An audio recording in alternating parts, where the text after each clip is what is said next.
mon YouTuber. Ça fait longtemps que je veux t'en parler, Patrice, parce que je le trouve écœurant. Et évidemment, comme tu t'inities tranquillement pas vite à la vie YouTube et que tu commences à en abuser tranquillement pas vite de Oui, semaine en pas semaine, mal même. quand tu as un peu de temps, là, Oui. je te recommande très fortement ce YouTuber qu'on appelle Hugo Lisoire. Citoyennes, citoyens, bonjour et bienvenue dans Dernières Nouvelles des Étoiles, l'émission qui vous résume l'actualité spatiale toutes les semaines. Alors, Hugo Lisoire est cette personne qui est spécialisée dans l'espace, les étoiles, l'astronomie. Il est écœurant. Je vous dis, là, c'est quelque chose. Il faut vraiment que vous allez voir. Il fait des montages de fou. Il y a une équipe en arrière de lui. À chaque semaine, tu as une revue de la semaine de toutes les nouvelles au niveau de l'astronomie. Ça s'appelle DNDE, des nouvelles des étoiles. Il fait des lives aussi, je pense, une fois par mois, dans lequel il répond au courrier du lecteur, ces choses-là. Émission à regarder, très scientifique, très à jour, très explicative. Le gars est vraiment très bien. Donc, moi, je vous recommande fortement Hugo Lisoire. Allez le voir. C'était Ouais, mon c'est YouTuber. ça. C'était, je m'initie de plus en plus à YouTube et vous allez le voir. Moi, je suis à un autre extrême cette semaine. Mon YouTuber que je recommande, il s'appelle G-Free906. C'est un Dis quoi? G-Free906. OK, free, comme gratuit. Là. Ouais, ben il s'appelle Jeff Freeman. OK. Jeff Freeman est connu, puis je vais passer une petite vidéo pendant qu'on va parler de ça. C'est le spécialiste de l'émission The Curse of Oak Island.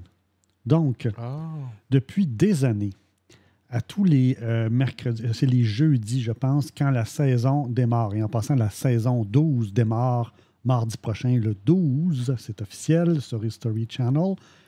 Donc, ils ont creusé cet été. Et il décortique chacune des émissions. Il va même plus loin. Là, cette semaine, il a décortiqué une minute de preview. Et il réussit à faire 2 heures là-dessus. Okay? Et je te jure. J'adore ces genres-là. Ouais. Écoute, l'as-tu vu? Il a levé le sourcil, ça, là. C'est parce que... C'est ça. Donc, on est dans rien de bien sophistiqué, OK? On est 2 caméras avec StreamYard. Un gars qui est dans les maritimes à droite, habillé en rouge, qui est dans sa cuisine.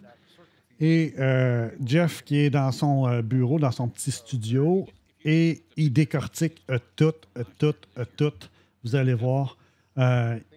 Ils vont décortiquer dans quelle situation ils ont fait hier, puis dans quel coin de l'île ils creusent telle chose. Donc, c'est vraiment... L'histoire de... Qu'est-ce qui est relié en arrière à ça? Puis... Exactement. Donc, je le recommande fortement. Ce qui est vraiment cool avec eux autres, c'est qu'ils vont vraiment dans le détail de chacun des épisodes. Évidemment, ils n'ont pas le droit de passer de séquences vidéo. Il y a des droits d'auteur. Donc, ce qu'ils font, c'est des screenshots. Là, c'est des photos de l'émission qu'ils prennent. Il y a quelqu'un qui est en charge. Il y a une personne dans le groupe, parce qu'il y a un groupe Facebook, il faut se le cacher. Il n'est pas tout seul, là, qui prépare un résumé très détaillé de tout ce qui s'est dit avec des photos. Et eux repassent à travers ça. Donc, c'est vraiment agréable pour ceux qui aiment l'émission, qui aiment le concept, qui décortiquent. De temps en temps, ils ont des invités. Ils réussissent à avoir des invités de l'émission. Donc, ça, c'est vraiment cool. Et aussi, ils vont faire le même genre de podcast, mais sur d'autres émissions, comme le Skinwalker Ranch. Ce que j'appelle des émissions parallèles basées sur la même équipe, mais divisées dans d'autres choses. Là. Exactement. Donc, je recommande fortement ce podcast-là, cette chaîne-là, si vous aimez The Curse of Oak Island. C'est le fun de temps en temps d'aller repasser à travers un épisode. Évidemment, si vous ne l'avez pas vu, allez pas voir le podcast parce qu'ils vont tous vous dire ce qui s'est passé dans l'épisode. Surtout qu'au Canada, on s'est diffusé le dimanche. Donc, c'est tout le temps 6 jours après. Donc, le mardi aux États-Unis, le dimanche sur History au Canada. Donc, le truc, si vous voulez le bon truc, un petit VPN, un petit VPN qui ne coûte rien. Moi, j'utilise, je ne me souviens plus comment il s'appelle le mien, là, mais j'utilise un petit VPN gratuit. Je paye cependant un abonnement à Philo TV aux États-Unis. Je prends une adresse IP aux États-Unis et je regarde en direct sur Philo TV.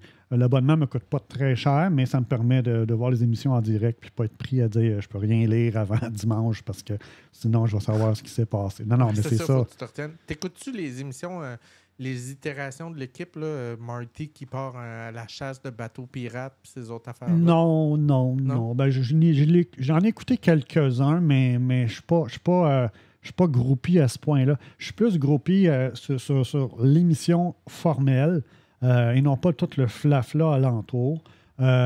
C'est sûr qu'il y a beaucoup de répétitions. Là, c'est la 12e saison, mais il en demeure pas moins qui creusent pour le vrai, là, puis ils utilisent des technologies. À chaque année, là. Ben oui, c'est ça. C'est payant pour eux. Là. C'est ça.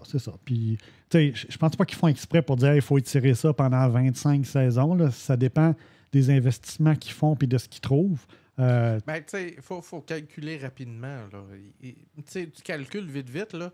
Des trous qu'ils font là, quand ils font venir des grosses patentes de même. Oui, il y a une partie que les gens qui se déplacent, c'est un genre de promo publicitaire pour leur entreprise en même temps, là, on s'entend. Mais oui, puis non. Il y en a pour des millions que ça coûte à chaque année. Là. Ben oui, c'est ça. Il faut qu'il y ait un retour sur investissement. Là. Effectivement. Donc, allez faire un tour. Vous avez le code QR si vous voulez le scanner pour pouvoir aller directement sur la chaîne.